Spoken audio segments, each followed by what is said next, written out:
আসসালামু আলাইকুম, স্বাগত জানাচ্ছি আরটিভি সকালের সংবাদে। আপনাদের সঙ্গে থাকছি আমি রিদওয়ানা বিনতে জলিল। আজ থেকে শুরু হলো হজ যাত্রা। রাত 2:15টায় 398 যাত্রীকে নিয়ে সৌদি এয়ারলাইন্সের একটি ফ্লাইট ছেড়ে যায় ঢাকা থেকে।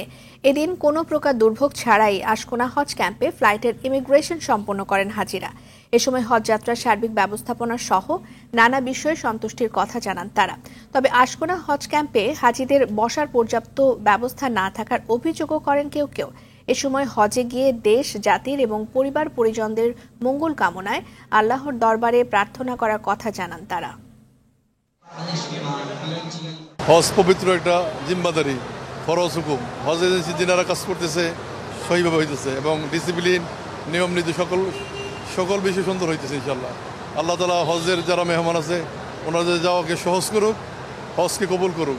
সম্মানজনকভাবে আমাদেরকে যাবতীয় কার্যকলাপ হাজি ক্যাম্প থেকে আমরা পাইছি। আগে যে একটা পরিবেশ ছিল এটা থেকে এখন স্বাচ্ছন্দ্যবোধ এবং খুবই সুন্দর পরিবেশ। এবছর ব্যবস্থা সুন্দর, কোনো সমস্যা দেখলাম না। দর্শক, এবছরের হজের প্রথম ফ্লাইটের সবশেষ তথ্য জানাতে সৌদি আরবের জেদ্দার কিং আব্দুল আজিজ বিমানবন্দরের হজ টার্মিনাল থেকে সরাসরি যুক্ত হচ্ছেন আমাদের সহকর্মী হানিস সরকার উজ্জ্বল। হানিস, আমাদেরকে বলবেন যে কয়টা নাগাদ হজের প্রথম ফ্লাইট পৌঁছতে পারে বলে আপনি জেনেছেন, এবং সেই সাথে সৌদি আরবে বাংলাদেশ দূতাবাসের পক্ষ থেকে কি কি ব্যবস্থা নেওয়া হয়েছে এর মধ্যে? জি, ধন্যবাদ রেজওয়ানা বিনতে জলিল। আপনারা যা জানেন, আসলে আজকে কিছুক্ষণ পর স্থানীয় সময় সকাল 7টা বাজে 398 জন হজযাত্রী নিয়ে বাংলাদেশের একটি বিমানের ফ্লাইট ল্যান্ড করার কথা রয়েছে। আমি বাংলাদেশ বিমানের স্টেশন ম্যানেজার আব্দুল সাত্তার থেকে জানতে পেরেছি সকাল 7টা বাজে ফ্লাইটটি ল্যান্ড করবে। আর আপনি যদি জানতে চেয়েছেন, বাংলাদেশ দূতাবাসের পক্ষ থেকে বাংলাদেশ দূতাবাসের মাননীয় রাষ্ট্রদূত দেলোয়ার হোসেন উপস্থিত আছেন এবং কনসাল জেনারেল মাইনুল কবির উপস্থিত আছেন। আজকে জেদ্দা বিমানবন্দরে আমি আছি। এখানে কিছুক্ষণ পর কিন্তু আমাদের কাঙ্ক্ষিত যে প্রথম হজ ফ্লাইটটি এখানে পৌঁছানোর কথা রয়েছে। আপনারা জানেন, সৌদি আরব রুট টু মক্কা এবার সবগুলা ফ্লাইট পরিচালিত হবে বলে আমরা জানতে পেরেছি। এবার কিন্তু আর কিছু আপনাকে জানিয়ে রাখি, এবার কিন্তু হাজিদের সাথে যে ব্যাগেজ কিন্তু তাদের সাথে থাকবে না, এই ব্যাগেজ কিন্তু তাদের হোটেলে পৌঁছে দেবে। এবং আজকে এখানে হজ কাউন্সিলর জহিরুল ইসলাম সহ কনসুলেটর এবং হজ মিনিস্ট্রির ঊর্ধ্বতন কর্মকর্তা উপস্থিত আছেন। আর সববারের মতো এবারও সৌদি মিনিস্ট্রির পক্ষ থেকে ফুল এবং জানাজা এবং তসবিহ, খেজুর সহ বিতরণ করবে বলে আমরা জানতে পেরেছি। বাংলাদেশ দূতাবাসের পক্ষ থেকে পর্যাপ্ত পরিমাণ ব্যবস্থা নিয়েছে। আরেকটি জিনিস আপনাকে জানাতে চাই, এবার কিন্তু হজ ফ্লাইটে আসার এক সপ্তাহ আগ থেকে সৌদি যে মক্কার বর্ডার ক্লোজ করে দিয়েছে। যাদের পারমিট আছে তারাই যেতে পারবে, যদি পারমিট না থাকে, মক্কার আকামা না থাকে, তাদের কিন্তু জেল জরিমানার বিধান রেখেছে বলে আমরা জানতে পেরেছি। এবারে কিন্তু গতবারের চেয়ে এবার হজ কঠোর ভাবে দমন করবে এবং সুন্দরভাবে হজ যাতে করতে পারে সেই ব্যবস্থা সৌদি সরকার নিচ্ছে। তাসিয়া ছাড়া কেউ যাতে হজ ব্যবস্থাপনার মক্কাতে এন্ট্রি না করে সেই বিষয়ে তারা বিজ্ঞাপন দিচ্ছে। হ্যাঁ রেদুনা, এই ছিল সৌদি আরব থেকে সর্বশেষ তথ্য। হানিস, ধন্যবাদ আপনাকে। প্রতারণার শিকার হয়ে সৌদি থেকে দেশে ফিরলেন শতাধিক প্রবাসী বাংলাদেশি। রিয়াদ থেকে ছাড়া একটি ফ্লাইটে সোমবার রাতে দেশে পৌঁছান তারা। বিভিন্ন মেয়াদে সৌদিতে থাকা এসব শ্রমিকের অভিযোগ, বৈধ কাগজপত্র থাকা সত্ত্বেও তাদের আটক করে দেশে ফেরত পাঠিয়েছে সৌদি সরকার। এ সময় প্রতারণা এবং অবিচারের নানা চিত্র তুলে ধরেন রেমিটেন্স যোদ্ধারা। একই সঙ্গে সৌদিতে অবস্থিত বাংলাদেশি দূতাবাসের বিরুদ্ধে অসহযোগিতার অভিযোগ করেন তারা।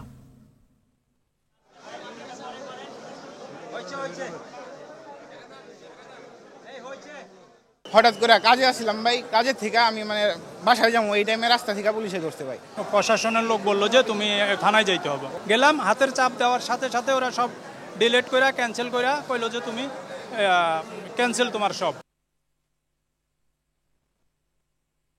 আজ থেকে শুরু হচ্ছে পুলিশ সপ্তাহ 2025। 3 দিন ব্যাপী এবারে পুলিশ সপ্তাহের মূল প্রতিপাদ্য আমার পুলিশ আমার দেশ, বৈষম্যহীন বাংলাদেশ। প্রধান উপদেষ্টা ডক্টর মোহাম্মদ ইউনূস সকাল 10:30টায় রাজারবাগ পুলিশ লাইন্স মাঠে পুলিশ সদস্যদের উদ্দেশ্যে ভাষণ দেওয়ার মাধ্যমে পুলিশ সপ্তাহের উদ্বোধন করবেন। পরে তিনি কৃতী পুলিশ সদস্যদের পদক পরিয়ে দেবেন। এবারের পুলিশ সপ্তাহে পুলিশের পক্ষ থেকে স্বাধীন পুলিশ কমিশন গঠন করে জনসাধারণের জন্য কমপ্লেইন সেল গঠনের দাবি জানানো হবে। এছাড়া পুলিশের জন্য অভিযোগ নিষ্পত্তি কমিটি এবং 1 মাসের মূল বেতনের সমপরিমাণ ক্ষতিপূরণ ভাতা, স্বতন্ত্র সাইবার ইউনিট গঠন সহ 6 দফা দাবি তুলে ধরা হবে। 2 মে বিভিন্ন কর্মসূচির মধ্য দিয়ে শেষ হবে এবারের পুলিশ সপ্তাহ।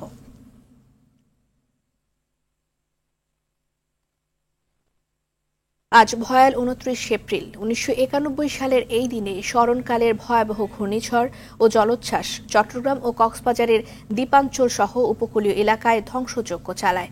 রাতের অন্ধকারে লণ্ডভণ্ড হয়ে যায় উপকূলীয় এলাকা, জলোচ্ছ্বাসে তলিয়ে যায় অনেক এলাকা।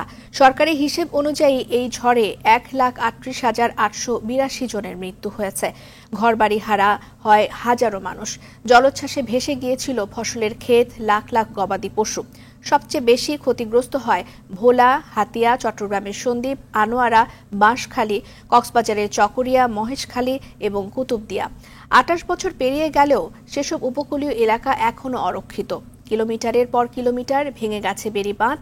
29 এপ্রিলের সেই ধ্বংসযজ্ঞের ক্ষত উপকূলবাসী এখনও বয়ে বেড়াচ্ছেন। প্রতি বছর উপকূলের ঘরে ঘরে মিলাদ মাহফিল, দোয়া সহ নানা আয়োজনে দিনটি পালন করা হয়।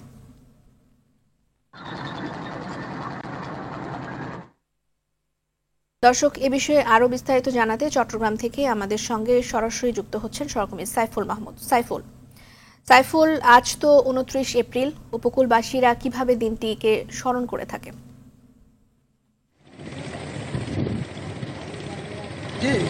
আসলে যেমনটি বলেছেন, আজ থেকে ঠিক 29 বছর আগে 1991 সালের 29 এপ্রিল আজকের এই দিনে আসলে চট্টগ্রামের এই উপকূলীয় অঞ্চলগুলো ছিল, সেখানে কিন্তু আসলে ভয়াবহ জলোচ্ছ্বাস এবং ঘূর্ণিঝড় হয়েছিল। সেই দিনটিকে ঘিরে কিন্তু চট্টগ্রামের বিভিন্ন ধরনের আসলে কর্মসূচি নেওয়া হয়েছে এবং প্রেস ক্লাবে বলেছে এবং একই সাথে জেলা প্রশাসকের পক্ষ থেকে আসলে সেমিনারের উদ্যোগ নেওয়া হয়েছে এবং একই সাথে বিভিন্ন উপজেলাগুলিতে উপজেলা প্রশাসনের পক্ষ থেকে আসলে এই দিনটিকে স্মরণ করার জন্য উপকূলীয় অঞ্চলগুলিতে তারা কিন্তু বিশেষ সভার আয়োজন করেছেন এবং একই সাথে এই দিনটিকে বিশেষ করে উপকূলীয় অঞ্চলে যারা রয়েছেন তারা কিন্তু এই দিনটিকে আসলে কোনোভাবে ভুলতে পারেননি। তারা জানিয়েছেন আসলে 36 বছর আগের তাদের এই স্মৃতি তাদেরকে এখনো কিন্তু তারা দিয়ে বেড়ায় এবং একই সাথে তারা যেটা বললো আসলে তাদের চোখের সামনে কিন্তু অনেক কিছু চলে যেতে দেখেছে। সেই স্মৃতি যখন তাদের মনে পড়ে তারা কিন্তু আসলে এটা ভুলতে পারে না এবং অনেকে কিন্তু বাপমাকে হারিয়েছেন, অনেকে কিন্তু ছেলে সন্তানদেরকে হারিয়েছেন। সরকারি হিসাবে 1,38,000 লোক মারা গেছিল সেদিন এবং ক্ষয়ক্ষতি হয়েছিল প্রায় 1 কোটি জনগণের এবং একই সাথে কিন্তু অর্থনৈতিক বিশাল একটা প্রভাব পড়েছে। চট্টগ্রামের আসলে 15টি উপজেলার মধ্যে 6টি উপকূলীয় অঞ্চল রয়েছে। সেই 6টি উপকূলীয় অঞ্চলে বিশেষ করে সন্দ্বীপ, সীতাকুণ্ড, মিরেশ্বরাই, হালি শহর এই অঞ্চলগুলিতে কিন্তু প্রচন্ড ক্ষয়ক্ষতি হয়েছে এবং তারা জানিয়েছেন আসলে তাদের যেই ক্ষতি হয়েছে সেটি তারা কিন্তু এখনো পুষিয়ে নিতে পারেনি। তবে এখনো অনেক জায়গায় কিন্তু সেই সময় যে বেরিবাদ ভেঙে গিয়েছিল সেই ভাঙ্গা বেরিবাদ দিয়ে এখন কিন্তু পানি প্রবেশ করে। এখন কিন্তু 34 বছর আগের সেই ঘটনা কিন্তু এখনো পর্যন্ত কিন্তু আসলে সংস্কার করা হয়নি। তারা জানিয়েছেন এরপরও যদি আরো বড় ধরনের কোনো ধরনের জলোচ্ছ্বাস হয়ে থাকে তাহলে কিন্তু তাদেরকে কিন্তু আবার হয়তো সেরকম ভুক্তভোগী হতে হবে। তবে এখানে সাইফুলকে ধন্যবাদ। ঢাকার ধামরায়ে ইটভাটা থেকে নির্গত গ্যাসে ক্ষতিগ্রস্ত হয়েছে 3টি ইউনিয়নের অন্তত 120 হেক্টর জমির ধান। এতে ব্যাপক লোকসানের মুখে পড়েছেন কৃষকরা। ফসল রক্ষায় দ্রুত এসব ইটভাটা বন্ধ করার পাশাপাশি মালিকদের কাছে ক্ষতিপূরণ চেয়েছেন স্থানীয় কৃষকরা। ধামরাই থেকে রাজিউল হাসান পলাশের পাঠানো তথ্যচিত্রে বিস্তারিত জানাচ্ছেন আব্দুল হামিদ। চোখের সামনে নিজ হাতে লাগানো সোনালী ধান নষ্ট হতে দেখে মাথায় হাত ধামরাইয়ের কৃষকদের। পাতা পুড়ে লালচে হয়ে যাচ্ছে, গুটিগুলো মরে যাচ্ছে। বোরো মৌসুমের ফসল ঘরে তোলার 2 সপ্তাহ আগে ধানের এমন ক্ষতিতে ক্ষুব্ধ কৃষকরা। উপজেলার 3 ইউনিয়নের অন্তত 120 হেক্টর জমির ধানের এমন অবস্থার জন্য স্থানীয় ইটভাটাগুলো দায়ী বলে অভিযোগ ভুক্তভোগীদের। যে বছরে ধান কাটতাম এগুলা কিছু আমরা খাইতাম, কিছু জমা রাখতাম, ওই সিজন টাইমে বিক্রি করে আবার মনে করেন সার বিষ কিনতাম, এইভাবেই তো আসি। কিন্তু খের তো গরুর খাবো নাকি, একবার জ্বলে গেছে, তিতা লাগবে কিনা সব বইরা গেছে, খাম কি ওই জায়গাতে আমাকে আমার স্বাস্থ্য ভাই ছাড়া তো ভাই দেখেন 1000% উপরে বর্ণানপুর অর্ধেক চক মোটামুটি এই গ্যাসের কারণে পুড়ে গেছে। ইটভাটার গ্যাসে ক্ষতিগ্রস্ত ধানক্ষেতগুলো পরিদর্শন করেছেন উপজেলা কৃষি কর্মকর্তা। দ্রুত ক্ষতিপূরণ সহ যথাযথ ব্যবস্থা নেওয়া হবে বলে আশ্বাস দিয়েছেন তিনি। কৃষকদের চোখে এখন পানি দেখতে পাচ্ছি, কারণ তাদের সেই সোনালী স্বপ্নের অনেক পরিশ্রমের ফসলটা তারা ঘরে তুলতে পারছে না। তো এ বিষয়ে আমরা সরেজমিনে দেখেছি এবং তাদের যে ক্ষতিপূরণের ব্যবস্থা কৃষকদের সাথে আমরা ডাটাবেস গুলো নিচ্ছি যে কতজন কৃষক কার কতটুকু জমি, সেইগুলো আমরা নিয়ে আমরা পরবর্তী আইনি ব্যবস্থার জন্য পদক্ষেপ নেব। ধামরায় 2 শতাধিক ইটভাটা রয়েছে, যার মধ্যে অন্তত 1.5 শতাধিকেরই নেই অনুমোদন। দ্রুত এসব ইটভাটা বন্ধের দাবি স্থানীয় বাসিন্দাদের। আব্দুল হামিদ, RTV। আইডিএলসি পরিবর্তনের পথে বাংলাদেশ। আগামী বছরের মার্চেই শেষ হচ্ছে সিরাজগঞ্জের হাটিকুমরুল ইন্টারচেঞ্জ নির্মাণ কাজ। দেশের সর্বাধুনিক প্রযুক্তি সম্পন্ন প্রকল্পটি চালু হলে উত্তর এবং দক্ষিণাঞ্চলের 22টি জেলার সঙ্গে রাজধানীর সড়ক যোগাযোগ সহজ হওয়ার পাশাপাশি বিকাশ ঘটবে ব্যবসা বাণিজ্যেরও। সিরাজগঞ্জ থেকে সাজিরুল ইসলাম সঞ্জয়ের প্রতিবেদন, জানাচ্ছেন সৈয়দা সামিয়া তামান্না। উত্তরবঙ্গের প্রবেশদ্বার সিরাজগঞ্জের হাটিকুমরুল গোলচত্বর, ঢাকা বগুড়া হাটিকুমরুল বনপাড়া ও ঢাকা পাবনা মহাসড়ক ছাড়াও গোলচত্বরটি উত্তর ও দক্ষিণ পশ্চিমাঞ্চলের 10টি স্থলবন্দরের সঙ্গে ঢাকার সড়ক যোগাযোগের কেন্দ্র ও 2টি জাতীয় মহাসড়কের মিলনস্থল। গুরুত্বপূর্ণ এই পয়েন্টটিতে 443 কোটি টাকা ব্যয়ে নির্মাণ হচ্ছে দেশের সর্বাধুনিক ও সবচেয়ে বড় ইন্টারচেঞ্জ। প্রকল্পটি বাস্তবায়ন করছে চায়না রেলওয়ে ব্রিজ কর্পোরেশন। এর মধ্যে প্রকল্পের বাউন্ডারি ওয়াল, SMBT রাস্তা, কালভার্ট নির্মাণ এবং মূল স্থাপনার পাইল নির্মাণ শেষ হয়েছে।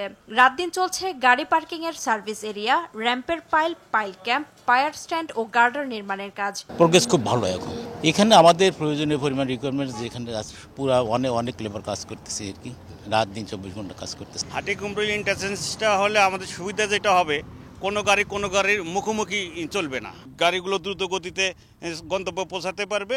ইন্টারচেঞ্জটিতে থাকবে পৃথক 6টি র্যাম্প ও একটি গ্রাউন্ড। 3টি র্যাম্পে চলাচল করবে ঢাকামুখী ও 3টিতে উত্তর ও দক্ষিণাঞ্চলমুখী যানবাহন। গ্রাউন্ড রোডে চলবে ধীরগতির ও 3 চাকার যানবাহন। পৃথক লেন হইলে, সার্ভিস লেন যখন হবে তখন CNG 3 হুইলার যেগুলো আলাদা লেনে চলাচল করবে। বাস, দ্রুতগতির যেগুলো বাস আছে, যাত্রীবাহী বাস, ট্রাক, তারা অন্য লেনে চলাচল করবে, তাদের নিজ নিজ গন্তব্যে চলে যাবে এবং দুর্ঘটনার সংখ্যা অনেক কমে যাবে। কাজ শেষ হলে প্রকল্পটি দেশের অর্থনীতিতে গুরুত্বপূর্ণ ভূমিকা রাখবে বলছেন এই কর্মকর্তা। আমাদের যে মূল নির্মাণ কাজ অবিরামে চলছে, আশা করা যায় যে আমরা মার্চে শেষ করব 2026-এর, তাহলে প্রকল্পের সুফল জনগণ অতি শীঘ্রই পাবে। আন্তর্জাতিক মানের এই প্রকল্পটির 47% কাজ এরই মধ্যে শেষ হয়েছে। সৈয়দা সামিয়া তামান্না, RTV। নোয়াখালীর বেগমগঞ্জে মোহাম্মদ শাকিল নামে এক যুবককে গুলি করে হত্যা করেছে দুর্বৃত্তরা। সোমবার রাতে উপজেলার ছয়ানী ইউনিয়নের 2 নম্বর ওয়ার্ডের গঙ্গাবর বাজারের ইসলামিয়া মার্কেটে এই ঘটনাটি ঘটে। পুলিশ ও স্থানীয়রা জানিয়েছে, রাতে শাকিল সহ কয়েকজন ইসলামিয়া মার্কেটের একটি দোকানে বসে চা খাচ্ছিলেন। হঠাৎ CNG চালিত অটোরিকশায় এসে 5 জন অস্ত্রধারী দুর্বৃত্ত লাবিব নামে এক যুবককে জোরপূর্বক তুলে নিতে চেষ্টা করে। এ সময় তাদের বাধা দিলে দুর্বৃত্তরা শাকিলকে গুলি করে এবং তার ছোট ভাই শুভকে কুপিয়ে জখম করে। পরে তাদের উদ্ধার করে হাসপাতালে নিলে চিকিৎসক শাকিলকে মৃত ঘোষণা করেন। পরে স্থানীয় লোকজন 3 দুর্বৃত্তকে আটক করে গণধোলাই দিয়ে পুলিশের সোপর্দ করে। এছাড়া পাবনার ঈশ্বরদীতে রেল লাইন থেকে বাদশাহ হোসেন নামে একজনের গলাকাটা মৃতদেহ উদ্ধার করেছে পুলিশ।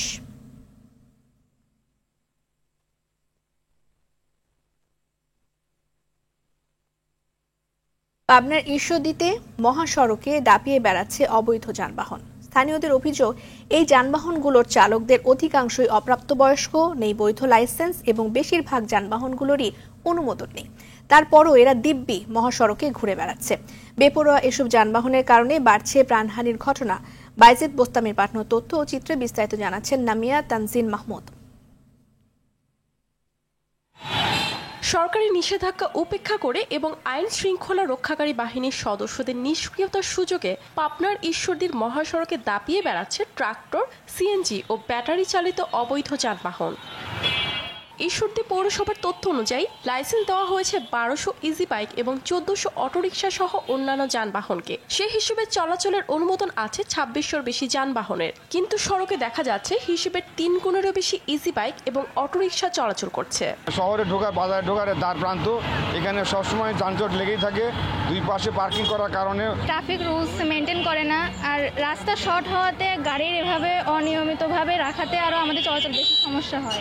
একাধিক লেন দখল, যত্রতত্র যাত্রী ওঠানামা করা সহ শহরে গুরুত্বপূর্ণ সড়ক ও মোড়ে যানজট বাঁধিয়ে ভোগান্তি সৃষ্টিকারী এসব যানবাহনের চালকদের দাবি তারা কোনো জনভোগান্তি ঘটাচ্ছে না, উল্টো তাদের স্ট্যান্ডগুলোই দখলের অভিযোগ করেন। এখানে পার্কিং এখন মানুষের জন্য তো পার্কিং হয়, সাইড ট্রিপ করে দাঁড়ায় রাখছি। এই সাইড সব গায়ে তোটার লোকজন মাঝে সাথে তাই এখানে লেখা। দীর্ঘদিনের এমন ভোগান্তি নিরসনে নেওয়াও হয়নি কোনো কার্যকর পদক্ষেপ। তবে আইন অমান্যকারীদের বিরুদ্ধে নিয়মিত আইনত ব্যবস্থা গ্রহণ করা হচ্ছে বলে জানান এর ট্রাফিক ইন্সপেক্টর। আমরা প্রতিনিয়তই বাজারে 3 থেকে 4 জন লোক আমরা ডিউটি করি, টিআই স্যারেরা তদারকি করে। আমরা সর্বাত্মক চেষ্টা করছি যানজট নিরসনের জন্য। কিছুটা হলেও মানে আমাদের পৌর নাগরিকের কষ্ট লাঘব হবে, কারণ অটোরিকশাগুলো যদি আমরা রিক্সা স্ট্যান্ডে রাখতে পারি তাহলে শহরের ভিতরে রাস্তার ভিতরে যে অটোরিকশার চাপ কিছুটা হলেও কমবে। ঈশ্বরদী শহরে যানজট নিরসনে অবৈধ যানবাহনের বিরুদ্ধে কার্যকর পদক্ষেপ নেবে সংশ্লিষ্টরা, এমনটাই প্রত্যাশা পৌরবাসীর। লামিয়া তানজির মাহমুদ, RTV। আন্তর্জাতিক সংবাদ। কানাডার ফেডারেল নির্বাচনে বড় ব্যবধানে জয় পেতে চলেছে ক্ষমতাসীন লিবারেল পার্টি। গণমাধ্যম আল জাজিরা জানায় বর্তমান প্রধানমন্ত্রী মার্ক কার্নির নেতৃত্বাধীন দলটি পর্যাপ্ত সংখ্যক আসনে জয় পেতে যাচ্ছে। স্থানীয় সময় সোমবার অনুষ্ঠিত নির্বাচনের পর এখনও ভোট গ্রহণ চলছে, এজন্য আনুষ্ঠানিকভাবে এখনও কিছু জানা যায়নি। তবে নির্বাচনের আগে এবং নির্বাচনের পরে ইপসোসের জরিপে দেখা গেছে ক্ষমতাসীন লিবারেল দল 42% এবং প্রধান বিরোধী দল কনজারভেটিভ পার্টি 38% জনসমর্থন পেয়েছে। ডোনাল্ড ট্রাম্পের প্রেসিডেন্ট হিসেবে যাত্রা শুরুর পর থেকেই ক্রমাগত বাণিজ্যিক এবং অর্থনৈতিক চাপে আছে কানাডা। নতুন প্রধানমন্ত্রীকে এসব চ্যালেঞ্জ মোকাবেলা করতে হবে মন্তব্য করা হয় আল জাজিরার প্রতিবেদনে।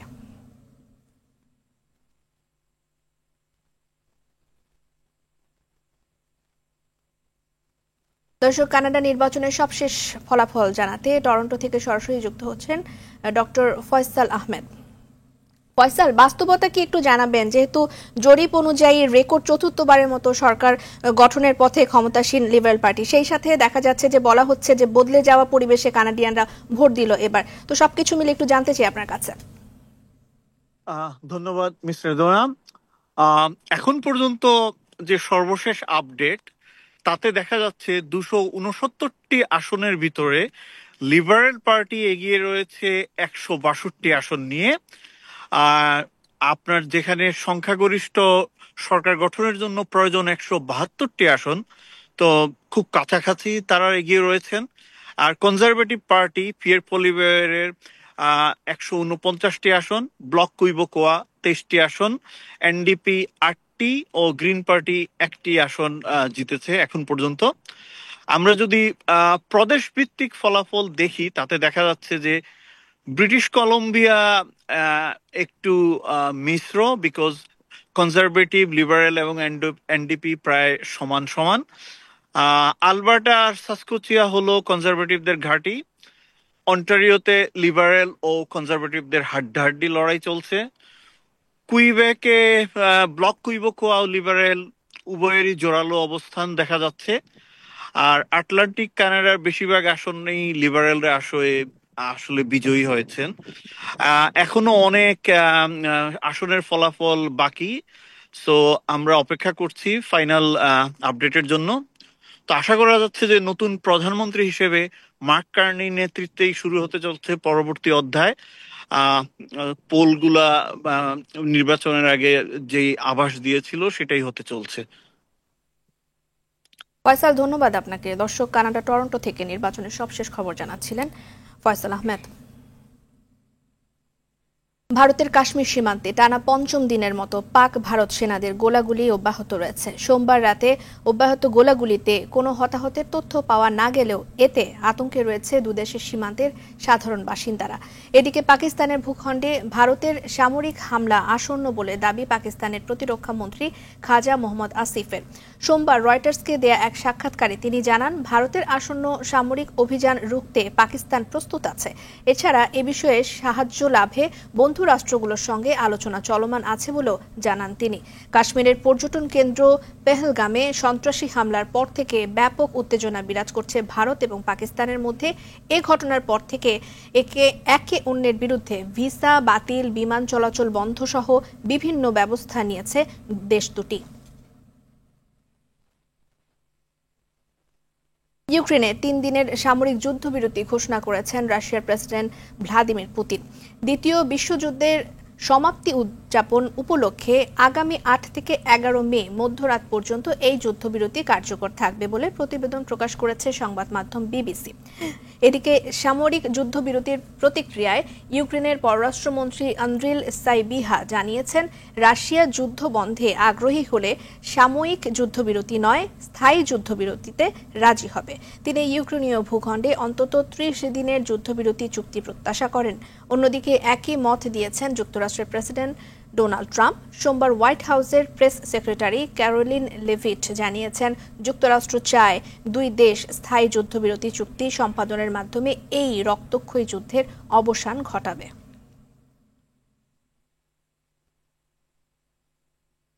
অবরুদ্ধ গাজা ভূখণ্ডে নতুন করে দখলদার ইসরায়েলের ড্রোন হামলায় শিশুসহ অন্তত ১২ ফিলিস্তিনি নিহত হয়েছেন। তথ্যটি নিশ্চিত করেছে সংবাদ মাধ্যম আল জাজিরা। এদিকে মধ্যপ্রাচ্যের আরেক দেশ লেবাননে ইসরায়েলের চলমান হামলার বিরুদ্ধে দেশটির সরকারকে কঠোর পদক্ষেপ নেওয়ার আহ্বান জানিয়েছেন হিজবুল্লাহ নেতা নাইম কাশেম। অন্যদিকে পশ্চিম তীর এবং পূর্ব জেরুজালেমের মতো গাজা ভূখণ্ডেও ফিলিস্তিনিদের পূর্ণ অধিকার রয়েছে বলে মন্তব্য করেছেন তুরস্কের প্রেসিডেন্ট রিসেপ তাইয়েপ এরদোয়ান। সোমবার রাজধানী আঙ্কারায় মন্ত্রিসভার সদস্যদের সঙ্গে বৈঠকের পর তিনি একথা বলেন। তিনি আরও জানান, ফিলিস্তিনের জনগণ ঐতিহাসিকভাবে কঠোরতা এবং নৃশংসতার কাছে মাথা নত করেনি। পাশাপাশি ইসরায়েলি বর্বরতার বিরুদ্ধে ফিলিস্তিনের প্রতি তুরস্কের পূর্ণ সমর্থন আছে বলেও জানান এরদোয়ান। সকালের সংবাদ এ পর্যন্তই। মধ্যাহ্নের সংবাদ দুপুর ১২টায় দেখার আমন্ত্রণ রইল। ধন্যবাদ সবাইকে।